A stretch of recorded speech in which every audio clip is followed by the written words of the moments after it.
प्यारे भाई और बच्चों नमस्कार। यह वीडियो गीता के अध्याय 7 के श्लोक 23 का बन रहा है, जिसमें कि श्री कृष्ण भगवान आजकल हमें बता रहे हैं कि जो लोग विभिन्न देवी देवताओं का पूजा करते हैं, उनके जो नियम हैं वे सब श्री कृष्ण भगवान ने ही बनाए हैं उन नियमों को। और इसमें कोई संदेह नहीं कि श्री कृष्ण भगवान उनकी श्रद्धा बढ़ाते हैं उनके देवी देवता का पूजा करने में, और उन वे नियम से रहें ये भी श्री कृष्ण भगवान करते हैं। और जो उनकी मनोकामना पूर्ण होती है उसका फल देने में भी श्री कृष्ण भगवान ही करते हैं। तो इस तरह से सब श्री कृष्ण भगवान ही हैं। जो एक देवता को मानते हैं वह भी सब एक ईश्वर है, वह भी श्री कृष्ण भगवान हैं। तो इसमें इस श्लोक में जो गीता का अध्याय 7 का 23वां श्लोक है, इसमें भी श्री कृष्ण भगवान अर्जुन से स्पष्ट कह रहे हैं कि अंतवत्तुम फलम तेषां तद्भव त्यल्पमेधसां देवान् देवयज्ञो यज्ञो यान्ति मद भक्ता यान्ति मामपि। कहते हैं परंतु उन अल्प बुद्धि वालों का वह फल नाशवान है तथा वे देवताओं की पूजने वाले देवताओं को प्राप्त होते हैं, और मेरे भक्त जैसे ही भजें अंत में उनकी मुझको वो प्राप्त करते हैं।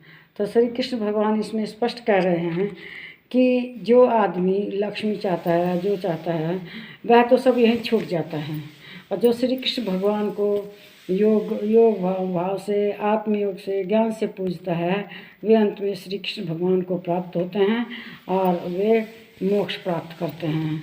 जो देवी देव का पूजन करते हैं उन देवी देवताओं को पूजन का फल प्राप्त करते हैं। इससे ये होता है कि जो इस आवागमन का बंधन है वे लोग इसमें बंधे रहते हैं, वे मुक्त नहीं होते। और जो श्री कृष्ण भगवान की शरण में रहता है और उनको भजता है वह अंत में मुक्ति को प्राप्त करता है। तो इसमें ये श्री कृष्ण भगवान बता रहे हैं कि जो मुझे पूजने वाला है वह व्यक्ति क्या होता है, मोक्ष को प्राप्त करता है। और जो दूसरे देवी देवताओं को पूजते हैं उनका जो भी फल मिलता है वह नाशवान है, वह सब यही छूट जाता है। मान लो किसी ने धन के लिए लक्ष्मी माता की पूजा की और उसे खूब धन मिला तो क्या होगा, उसका धन सब यहीं छूट जाएगा पृथ्वी पर, और एक दिन पृथ्वी पर रहते हुए भी वह समाप्त हो जाता है।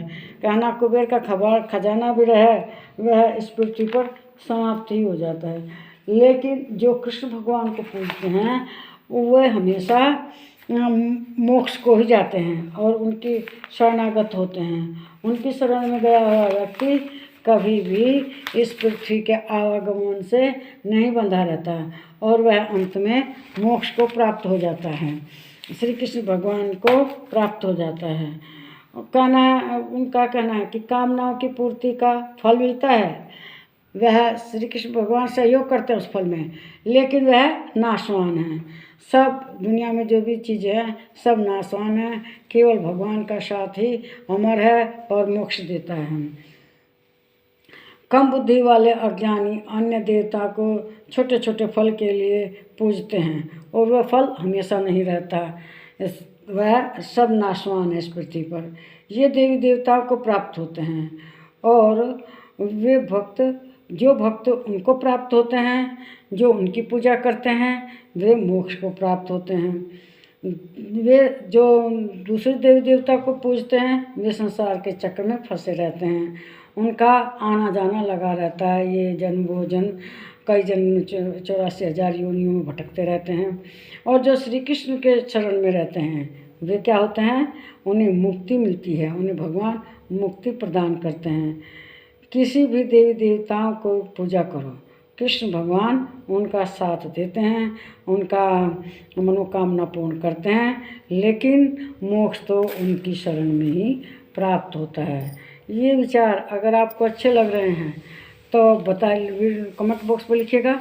अगर नहीं अच्छे लग रहे हैं तो कारण क्या है, क्यों आप इससे समर्थ नहीं, यह भी स्पष्ट लिखिएगा।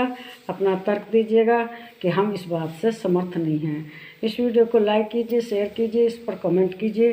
प्लीज़ मेरे चैनल को सब्सक्राइब कीजिए। नमस्कार मेरे प्यारे भाइयों बहनों और बच्चों।